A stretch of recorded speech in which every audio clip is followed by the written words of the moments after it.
ఆంధ్రప్రదేశ్ రాజధాని విజయవాడ ప్రాంతాల్లో మెట్రో రైలు నిర్మాణంపై శ్రీధరన్ నేతృత్వంలోని నిపుణులు కమిటీ పరిశీలన జరిపింది. విజయవాడ మంగళగిరి కలుపుకుని 30 కిలోమీటర్ల పొడవైన రైలు మార్గాన్ని నిర్మించాల్సి ఉంటుందని శ్రీధరన్ తెలిపారు. ప్రతి కిలోమీటర్కు రైల్వే స్టేషన్ నిర్మాణం ఉంటుందని అన్నారు. విజయవాడ మెట్రో రైల్ ప్రాజెక్ట్ ను కేంద్ర రాష్ట్ర ప్రభుత్వాల భాగస్వామ్యంతో చేపడతామని ఢిల్లీ మెట్రో రైల్ రూపకర్త శ్రీధరన్ తెలిపారు. ఈ మేరకు కేంద్ర పట్టణాభివృద్ధి శాఖ మున్సిపల్ అధికారులతో విస్తృతంగా చర్చించామన్నారు. మెట్రో నిర్మాణం చాలా ఖర్చుతో కూడుకున్నదని, స్టేషన్ల నిర్మాణానికి భూమి అవసరం ఉంటుందని శ్రీధరన్ గుర్తు చేశారు. ప్రతిపాదిత మార్గాల్లో జనాభా, ట్రాఫిక్ ను అంచనా వేశామని శ్రీధరన్ తెలిపారు. జనవరి చివరి నాటికి ప్రాజెక్ట్ ను కేంద్ర రాష్ట్ర ప్రభుత్వాలకు సమర్పిస్తామని ఆయన అన్నారు. గుంటూరు వంటి ప్రాంతాలకు మెట్రో విస్తరించడం అధికంగా పెనుభారంగా మారుతుందని శ్రీధరన్ స్పష్టం చేశారు.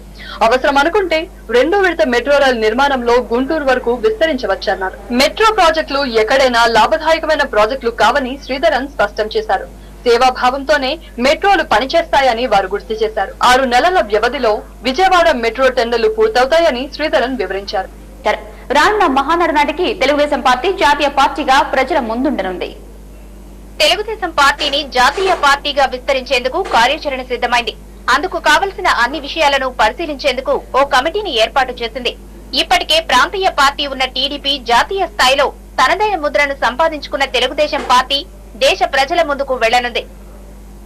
గత మహానాడులో పార్టీ అధినేత చంద్రబాబు చెప్పిన మాటలు అమల్లోకి వస్తాయని పార్టీ నేత రావు చంద్రశేఖర్ తెలిపారు. పార్టీ కార్యాలయం